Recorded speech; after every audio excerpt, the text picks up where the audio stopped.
नौजवान था और यतीम भी था। शौक बन गया दीन पढ़ने का। महल्लेदार इलाके वाले कहने लगे कहाँ से कमाएगा, ना बाप है, ना माँ है, ना घर है, कहाँ से। हजरत रूमी कहते हैं नौजवान ने जंगल में झोंपड़ी लगा ली। वहाँ वो सुबह मदरसे जाता, शाम को जंगल में रहता, वहाँ अल्लाह अल्लाह करता, सबक याद करता।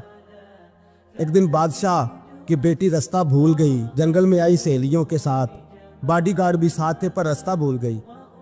खोती खोती शाम हो गई, ऐसी खोई कि जब रात गहरी हो गई तो आके उस नौजवान के पास रुकी और चिल्लाने लगी।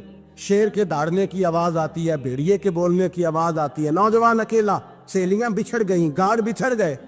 कहने लगी मैं परेशान हूँ, मुझे जगह मिल जाएगी। नौजवान कहता मैंने शहजादी देखी और मुझे भी पता था कि घर एक ही है और आग को अंदर से दरवाजा भी बंद करना पड़ता है, जंगल जानवर भी आ जाते हैं। कहते मेरी छोटी सी कुटिया में, झोंपड़ी में वो आई, रो के कहने लगी सहारा कोई नहीं, अगर मैं पीछे निकलूंगी तो भेड़िए खा जाएगा। कहते मैंने उसे जगह दे दी। अकेली औरत, चिराग जल रहा है, सबक याद कर रहा हूँ।